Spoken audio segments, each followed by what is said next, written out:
ચિરાગભાઈ, હું તમને 24 કલાક આપું છું. તમે કંઈક કરો, નહીતર હું જાતે જ પોલીસ સ્ટેશન જઈને ફરિયાદ નોંધાવી નાખીશ.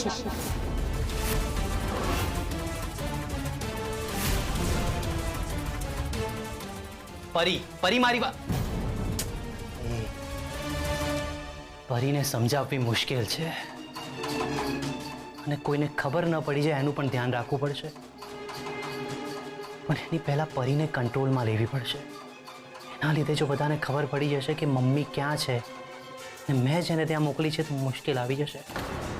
નહીં, આ કોઈને ખબર ન પડવી જોઈએ. અયાન, મારે તારી સાથે વાત કરવી છે. હા બોલો ને. જો હું વાતને ગોળ ગોળ નહીં ફેરવું, રૂપને લઈને તારા મનમાં શું ચાલે છે? હું કઈ સમજો નહીં સરગમ ભાભી. તું જે રીતે એની સાઈડ લેતો હતો, એને જે રીતે પ્રોટેક્ટ કરતો હતો, મને લાગ્યું કે એ જ એ છોકરી છે જે તારા માટે બની છે. જો યાર, આજે નહીં તો કાલે કોઈને કોઈ છોકરી સાથે તો સેટલ થવાનું જ છે ને, તો પછી રૂપ કેમ નહીં? અને ઘણા સમયથી આ ઘરમાં રહે છે. મને લાગે છે કે એ તારા માટે યોગ્ય છે. તું એકવાર આના પર વિચાર કરી જોજે. સરગમ ભાભી, મેં રૂપને ક્યારેય એ દ્રષ્ટિકોણથી નથી જોઈ. અને એ વખતે જે કંઈ પણ મેં કહ્યું હતું એ માત્ર રૂપને બચાવવા ખાતર જ કહ્યું હતું.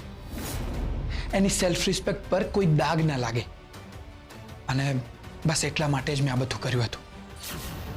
સરગમ ભાભી, મને રૂપ માટે રિસ્પેક્ટ છે, પણ પ્રેમ નથી.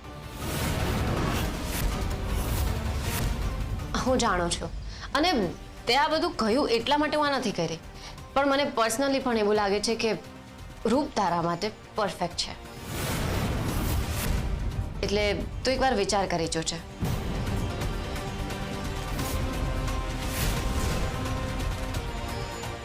ઠીક છે.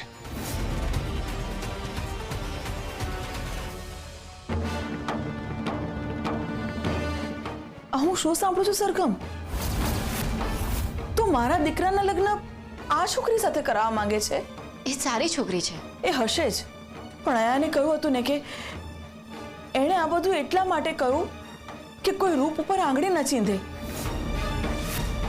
મેં તારા પર ભરોસો રાખીને કહ્યું હતું કે તું મારા દીકરાને સાચવજે, પણ તું છે કે એના લગ્ન વિશે વિચારવા લાગી, અને એ પણ રૂપ સાથે. ના ના, મારો અર્થ એવો નહોતો. મેં તો ફક્ત મારો વિચાર મૂક્યો છે. અને છેલ્લે તો અયાનનો જે નિર્ણય હશે એ જ ફાઇનલ રહેશે. શું થયું સરગમ? મોટી બાપ, જુઓ ને સરગમ શું કહે છે. હું જાણું છું. મેં જ સરગમને કહ્યું હતું આ વાત કરવા માટે. અને એમાં ખોટું શું છે? રૂપના લગ્ન અયાન સાથે થાય તો એ આ ઘરની સભ્ય બને, આ ઘરની વહુ બને. મોટી બાપ, મમ્મી, મેં તમને કહ્યું ને કે આ મારા માટે પણ મોટું ડિસિઝન છે. મને થોડો ટાઈમ જોઈએ છે.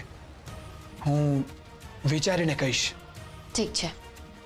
અનસુયા વહુ, તમે પણ અયાનને થોડો સમય આપો, જેથી કરીને એ નિર્ણય લઈ શકે. રૂપ આપણા પરિવારની સભ્ય છે. એના પેટમાં આપણા પરિવારનું બાળક છે. એ જો આ ઘરની વહુ બનશે તો પરિવારમાં ખુશીઓ લઈને આવશે.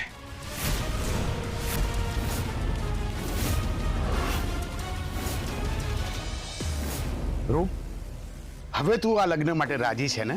ના, હું આ લગ્ન નહીં કરું. કેમ? લગ્ન કોઈ રમત વાત નથી, મારા જીવનનો પ્રશ્ન છે, અને હું કોઈ પણ હિસાબે મારું જીવન બગાડવા નથી માંગતી. અરે તારું જીવન તો આમ પણ બગડી ગયું છે રૂપ. કુમારી જ ગર્ભમાં બાળક છે તો વિચાર. લગ્ન પછી ઘણા બધાનું જીવન બદલાઈ જાય છે, માની જા રૂપ. ના કહ્યું ને. આહા, બહુ જિદ્દી છે રૂપ. લાગે છે મારે તને સેમ્પલ બતાવવું જ પડશે. જો આ તારી માની હાલત જો. લે આવ.